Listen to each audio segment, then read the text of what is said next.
So there's a lot that has happened in the last couple of weeks since I've been gone, and I want to start with the terror attacks. But I want you to know there is a theme to today's show, January 6th. The theme is, you've been lied to, and it is time for us now to sort through everything and find out what's true and what isn't true. So let's dive into something that we begin with. It sounds like science fiction. In fact, the next 2 hours are going to sound like science fiction to you. But even if a fraction of this is true, it is not only real, but it is also deeply alarming. It's about power, it's about secrecy, and those in the know that have kept the truth hidden from us, not just from you and me, but from the very people sworn to protect our way of life. So let me start with the source of what I'm going to tell you about. It's a manifesto that comes from the guy who was claiming to be a whistleblower. He claimed to be a man on the run, hunted by his own government, he said. He blew himself up, apparently, in a Tesla near the front door of the Trump Hotel in Vegas. Now, why would he do that? He said we government has been lying to us.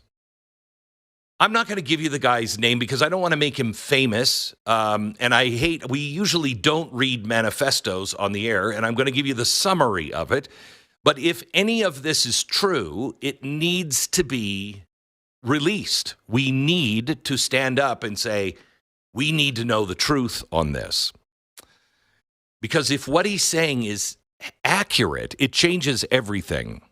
Now, if you read the manifesto, he talks about gravitic propulsion systems. What is that? It's not your average stealth fighter or next-gen drone. We're talking about aircraft that allegedly manipulate gravity itself. Gravity. It manipulates it to achieve flight. It's a concept that defies all current physics, but it's not without precedent in speculative science. Now, what this means is no combustion engine, no jet fuel, no sound barrier, just seamless, silent motion at unimaginable speeds. The kind of technology that makes radar, heat signatures, and even conventional missile defense systems completely obsolete. Now, I know this sounds crazy, but there was a very little-known announcement, that happened over the weekend that no one is talking about. And it is the biggest news story of possibly all human history. So hear me out on this. Now, according to the manifesto, the aircraft are actively being deployed both in the United States and China, and not just as prototypes in some secret desert lab, but operationally. Apparently, he alluded to the fact that this is what we're seeing with the drones. The whistleblower claimed that China has been launching these systems from submarines stationed in the Atlantic right off our east coast. Now, let that sink in for a minute. If this is true, silent, undetectable aircraft capable of carrying massive payloads launched from submarines that can remain undetected just miles from our shores or even up above the White House, and no one would know. Now, he claimed that he had direct knowledge of these programs. He says they have been used in China for years, conducting intelligence, surveillance, reconnaissance operations. It goes along with our spy balloon. You remember the spy balloon? He says these gravitic systems are integrated with that same network, and they form a system of surveillance that is so advanced, he says, it makes our current intelligence look like carrier pigeons. So, he says that these are the greatest national security threat in history. And if we do have gravitic aircraft, or China does, he is absolutely right, because it would bypass every single defense system that we have. Imagine an aircraft with an unlimited payload capacity, a floating fortress, invisible, undetectable, capable of delivering weapons or conducting surveillance, parked over our Capitol in D.C. That would be checkmate if it was true. That's the reality that this whistleblower says is there. But it also, in the manifesto, he dives into the past, into what he says is a dark chapter of the U.S. military history. He alleges involvement in war crimes during airstrikes in Nimruz province in Afghanistan in 2019. According to him, 125 buildings were targeted, 65 struck, resulted in hundreds of civilian deaths in a single day. Now, he says that the strikes continued even after civilians were spotted knowingly and deliberately. He calls it a cover-up. However, we do know that the United Nations invested. This event did happen, and an investigation happened with the United Nations. He says it's all a cover-up, implicating the Department of Defense, the DEA, the CIA, and even high-ranking generals. So he's not just talking about, our national security being challenged by advanced technology. He is also discussing the moral rot that comes from operating in secrecy. Even if, let's just say, none of this is true, this is allowed to take root because everyone has kept too much secret, and our government has lied to us. Now, he went on to say he believed he was being hunted, not just followed, but actively pursued by his own government, tracked by Homeland Security, the FBI, or some other federal agency. Is that true? I don't know. Could it be? Tulsi Gabbard was on the no-fly list. Now think of the insanity or the desperation that would lead somebody to a point to where he prepared, an IED in a vehicle. Insane, right? So who is he? Does he have any credibility? Or is he just some conspiracy theorist in the basement, or a deeply disturbed military guy?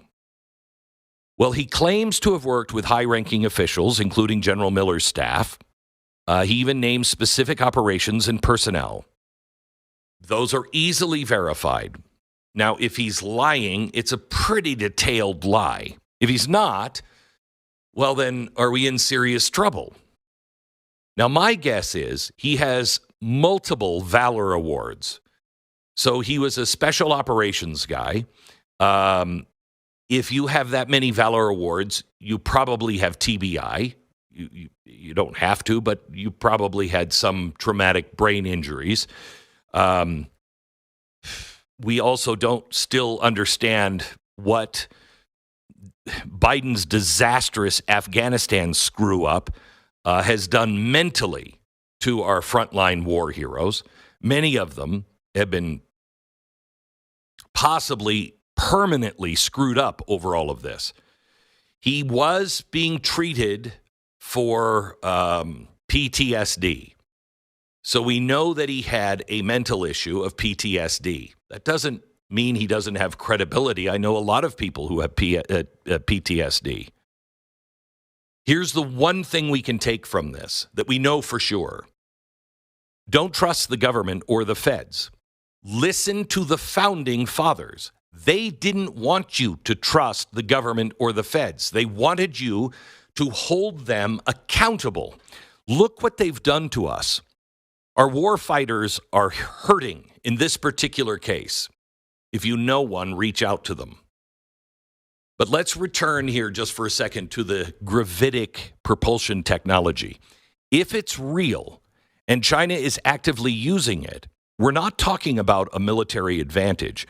We're talking about a shift in the balance of power so profound that it will destabilize the entire world. Remember the Cold War? Mutually assured destruction? That's That's the balance, very delicate, that kept the world from annihilating itself.